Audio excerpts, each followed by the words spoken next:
morning all of you. Myself Mr. Purvesa from RMS Polytechnic heartily welcomes you in our RMS family. RMS Polytechnic is one of the popular institute in central Gujarat serving quality education with better results in courses of diploma engineering. तो सबसे पहले हम बात करेंगे importance of diploma engineering after 10th standard. तो हम सब जानते हैं कि हमें एक अच्छी बिल्डिंग बनानी है या सबसे बड़ी बिल्डिंग बनानी है, तो उसके लिए सबसे इम्पोर्टेंट क्या चीज़ है? उसका फाउंडेशन। तो जितना फाउंडेशन स्ट्रांग रहेगा उतनी बड़ी बिल्डिंग हम बना सकते हैं।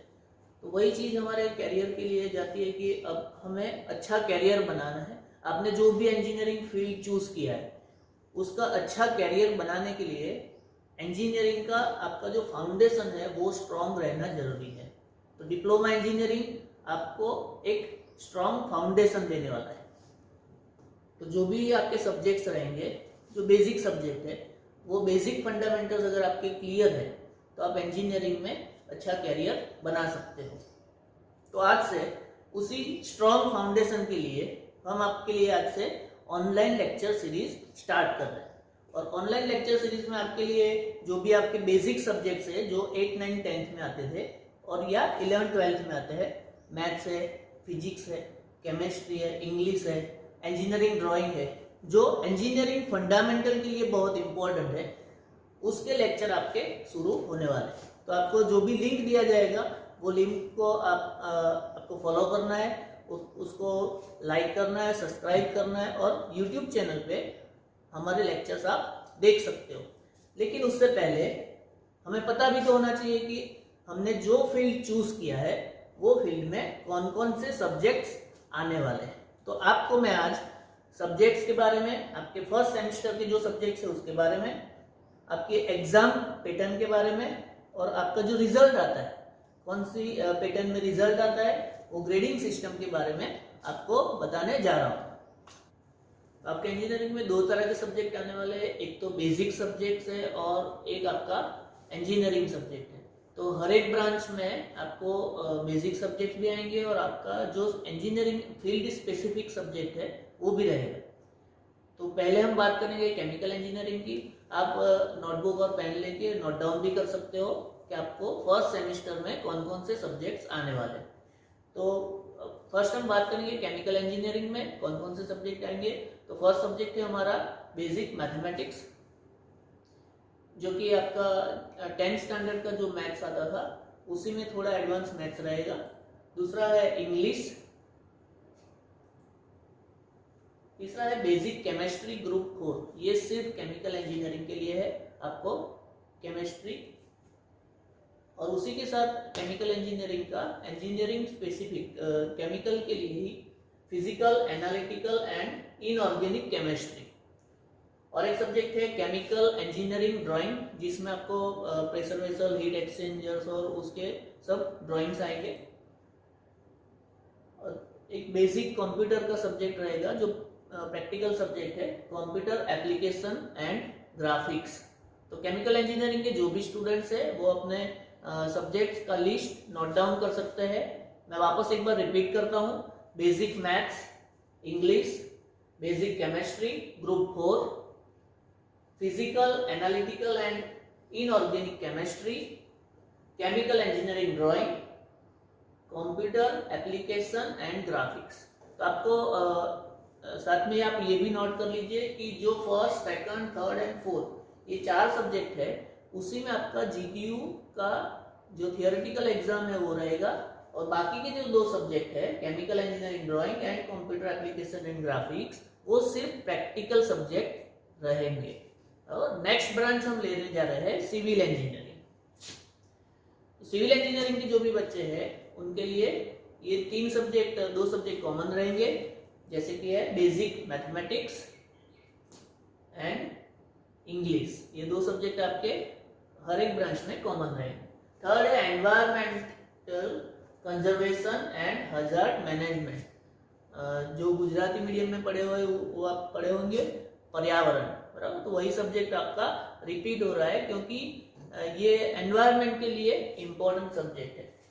दूसरा है engineering physics group 1, basic engineering drawing and computer application and graphics. तो ये आपके टोटल 5 सब्जेक्ट जो रहेंगे, basic maths, English, environmental conservation, engineering physics and basic engineering drawing, ये 5 सब्जेक्ट में आपका जीटीयू यूनिवर्सिटी का थियोरेटिकल एग्जाम रहेगा।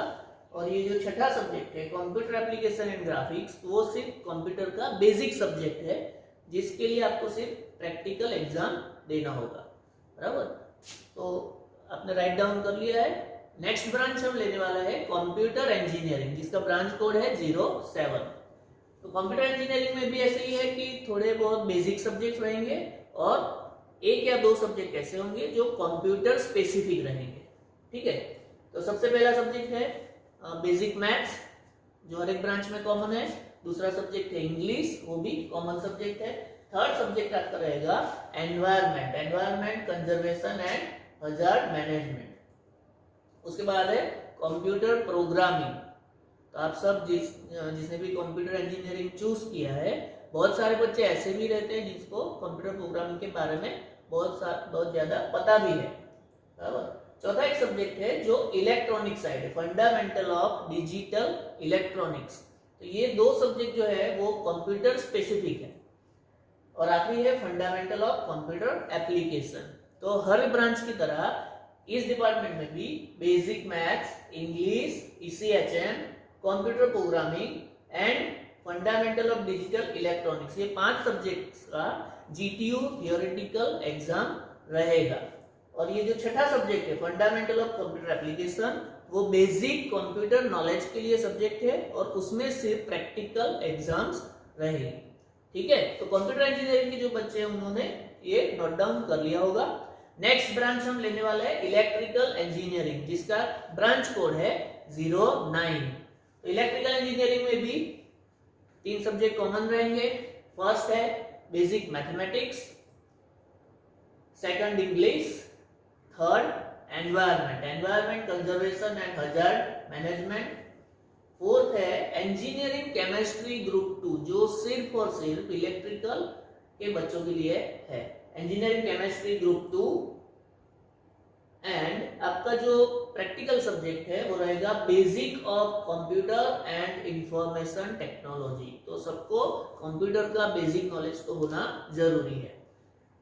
तो वापस वही चीज है, basic maths, English, ECHM, engineering chemistry और बेसिक ऑफ, ये 4 जो आपके सब्जेक्ट है। इसके साथ एक और सब्जेक्ट रहेगा आपका फंडामेंटल ऑफ मैकेनिकल इंजीनियरिंग, एफएमए, ठीक है, फंडामेंटल ऑफ मैकेनिकल इंजीनियरिंग। तो ये 2, 3, 4 और ये 5 सब्जेक्ट में आपका जीटीयू का थियोरेटिकल एग्जाम रहेगा।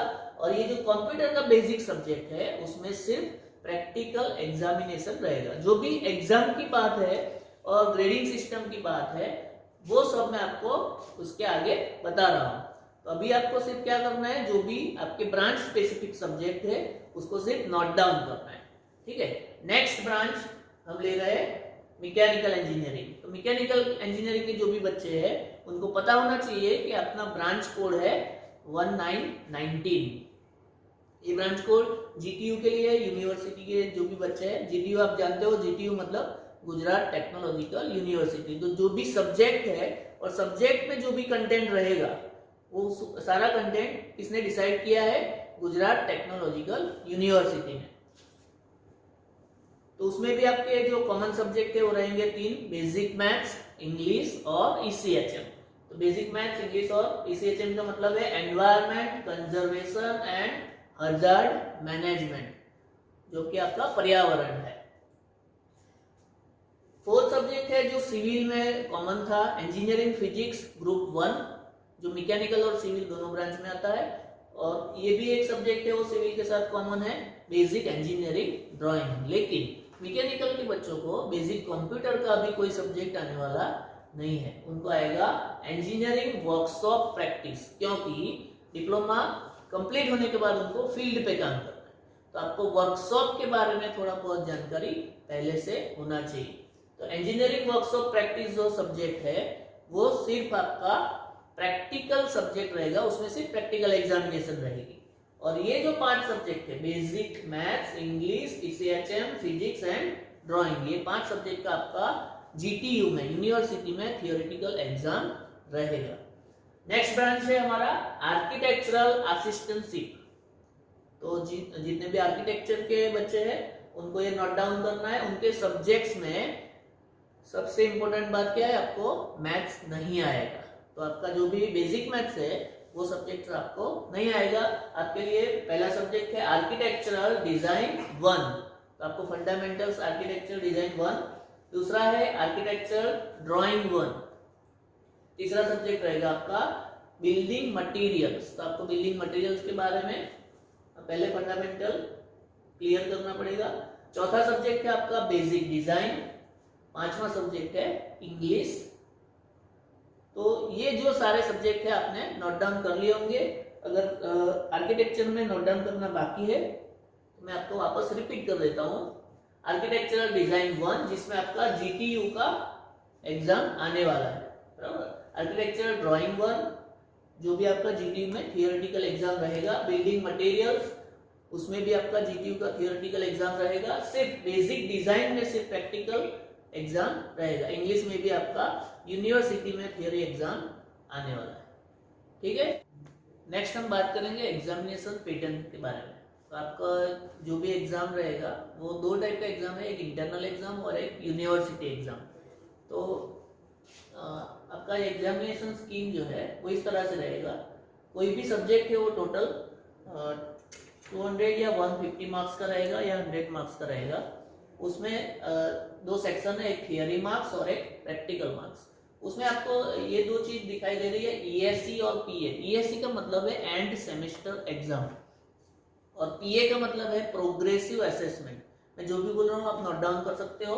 ESE का मतलब है एंड सेमेस्टर एग्जाम और PA का मतलब है प्रोग्रेसिव असेसमेंट। तो जो भी आपका थियरी में इंटरनल एग्जाम लिया जाएगा वो 30 मार्क्स का रहता है और जो GTU यूनिवर्सिटी का जो एग्जाम रहेगा वो सेमेस्टर एंड में रहता है, वो 70 मार्क्स का रहेगा। और आपका जो भी प्रैक्टिकल सब्जेक्ट है उसमें प्रैक्टिकल में 40, 60 या 20, 30 हो गए 50 या 100 मार्क्स का आपका प्रैक्टिकल रहता है। तो आपको ये पूरा स्कीम समझ में आ रहा है। मैं जो ESE है उसका मतलब है एंड सेमेस्टर एग्जाम और PA का मतलब है प्रोग्रेसिव असेसमेंट। प्रोग्रेसिव असेसमेंट का मतलब है इंटरनल एग्जाम, तो इंटरनल में आपका 30 मार्क्स का वो रहेगा। नेक्स्ट हम बात करेंगे रिजल्ट के बारे में। तो आपका जो भी यूनिवर्सिटी एग्जाम रहेगा सेमेस्टर एंड में, वो यूनिवर्सिटी एग्जाम का रिजल्ट आएगा SPI में। तो SPI का मतलब है semester performance index. Semester performance index का मतलब होता है कि आपने जो भी सेमेस्टर में 5 सब्जेक्ट का एग्जाम दिया है तो 5 सब्जेक्ट का जो भी क्रेडिट है और वो क्रेडिट के बाद आपका जो ग्रेड पॉइंट आता है, तो क्रेडिट और ग्रेड पॉइंट का समेशन इंटीग्रेशन होके आपका SPI बनता है और जो भी SPI है आउट ऑफ 10 आपको दिया जाता है। नेक्स्ट है आपका CPI। तो व्हाट इज CPI? CPI का मतलब होता है क्यूम्युलेटिव परफॉर्मेंस इंडेक्स। आप अपना जो भी रिजल्ट है फर्स्ट सेमेस्टर में आपका जो भी SPI आया है, जैसे कि 7 SPI आया और सेकंड सेमेस्टर में आपने ज्यादा मेहनत कर लिया और आपका 8 SPI आया, तो सेकंड सेमेस्टर में CPI हो जाएगा आपका 7 और 8 का एवरेज मतलब 7.5। तो जैसे जैसे आप आगे बढ़ते जा रहे हो first semester, second semester, third semester, ऐसे ऐसे आपका SPI जो रहेगा वो सेमेस्टर का रिजल्ट रहेगा, लेकिन CPI जो है वो क्यूम्युलेटिव रिजल्ट रहेगा। यानी 4 सेमेस्टर के बाद आपका CPI कितना रहेगा, चारों सेमेस्टर के SPI का एवरेज। आपको समझ में आ रहा है कि नहीं आ रहा है? क्यूम्युलेटिव परफॉर्मेंस इंडेक्स आप नोट डाउन भी कर सकते हो। CPI जो है वो 6 सेमेस्टर तक आपके साथ रहने वाला है। यानी एक सेमेस्टर में आपने परफॉर्मेंस ज्यादा दिया है तो CPI ऊपर जाएगा, आपने परफॉर्मेंस कम किया तो CPI नीचे चला जाएगा। तो CPI जो है वो क्यूम्युलेटिव रिजल्ट है जो आपके पीछे रहने वाला।